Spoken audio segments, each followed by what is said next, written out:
Hello guys, it's Coyote Kai here. Today we got the G&G CM16 Raider L2.0E. Quite a long name for this gun. Today I'm going to be showing you how I like to have mine set up, as you can see here. And I'm also going to be showing you, or giving a base review over the gun, and tell you what I like and dislike about it. So yeah, we'll just get right into that. Alrighty, so the first thing I'm gonna cover is obviously what I run on this gun. Well, because you could already see everything. So I think I'm gonna start from this side and move my way left. So over here, move the gun over. For flash hider, I took the stock one off and I put this is actually a KCO2 flash hider. I don't know, I think it's a little bit more useful to have a shorter flash hider, longer barrel, because essentially the inner barrel is still going to be same length no matter, unless you upgrade it or extend it, right? So if you have a shorter flash hider on there, then it just makes your overall gun shorter. If I could put this on this way, see, and yeah, so whatever. And I have another flash hider on my KCO2 anyway, and the suppressor that I put on it, so video coming out on that soon. So moving this way more. For inner barrel, I don't have anything special. I think it's just the stock 6.05 barrel. I'm not entirely sure. So coming over here a bit more, we have I think this is the Emerson? Not sure. Yes, it is an Emerson flashlight.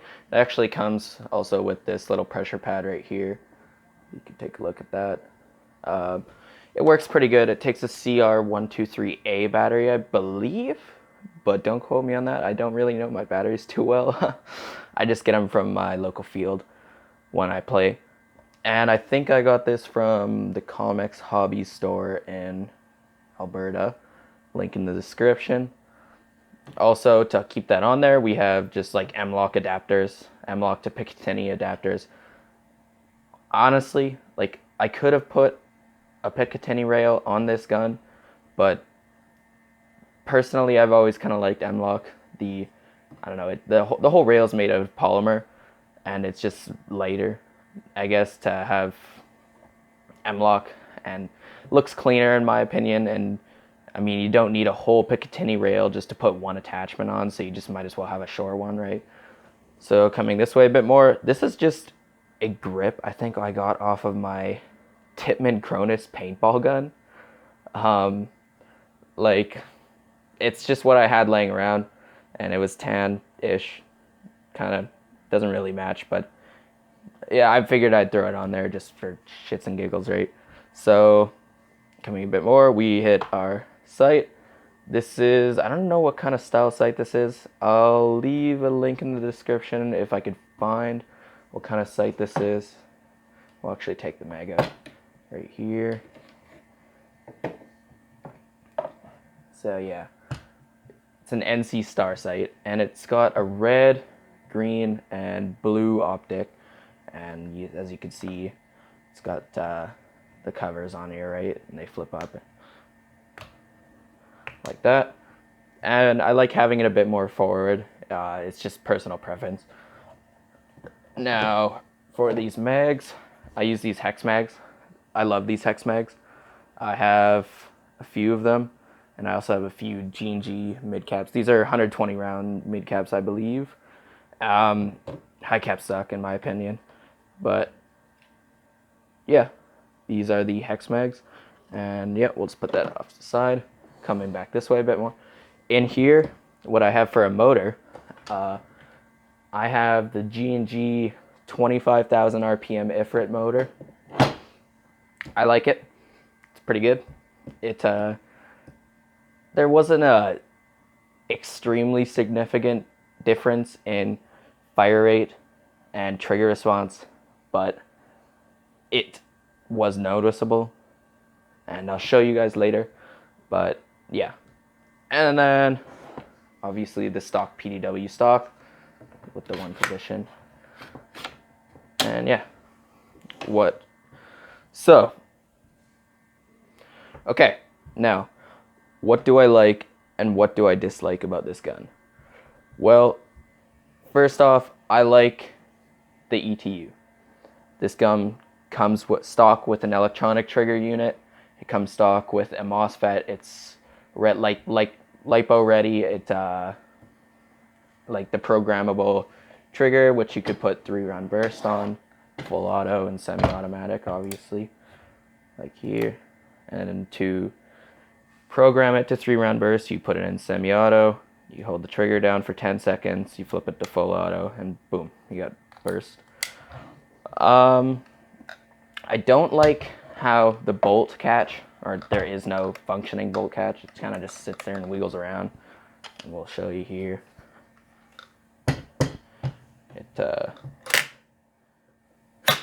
Right.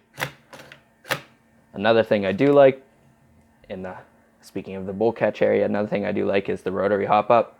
It clicks into place very well, like that. Doesn't move around, and it works pretty good. The bolt does work, as you can see. The dust cover stays up like it's supposed to. Now, another thing I don't like, because we're kind of just alternating here, this guy. I freaking hate this stock. I'm a big guy, and I have long arms, so this stock does not work for me. It's just too small. I don't mind the butt pad, like it's just a butt pad. It's my vest that I use has a shoulder pad, I guess, as you could say. And yeah, so the butt pad doesn't really bug me. It's just the amount of positions and how small it is. And like just the amount of space you have for your battery. Speaking of battery, I should have brought this up earlier. I use 11.1 LiPo. Yeah, it's Vulcan. I don't know, it's pretty good. Pretty much most 11.1s are pretty decent, like most brands. I like 11.1 over 9.6 or 7.4.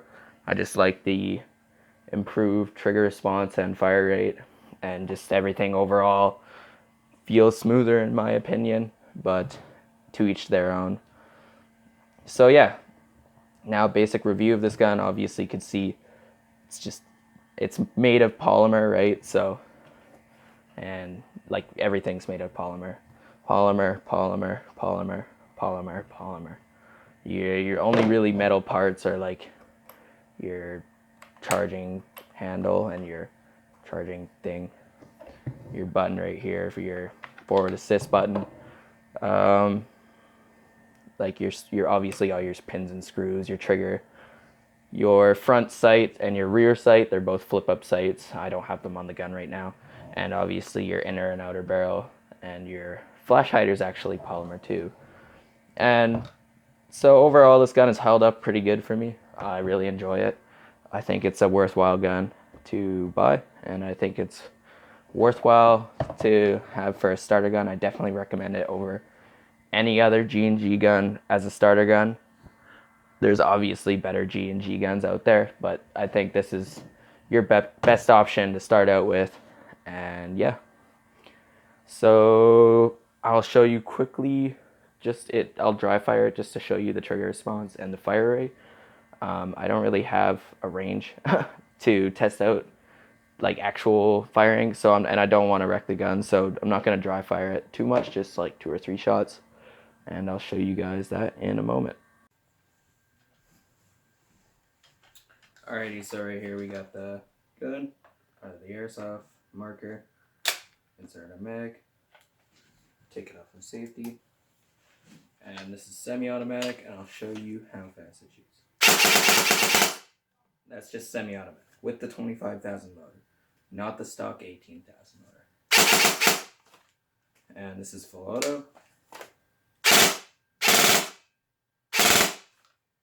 And then, as I was explaining earlier, how you switch it to burst mode is you put it in semi-automatic.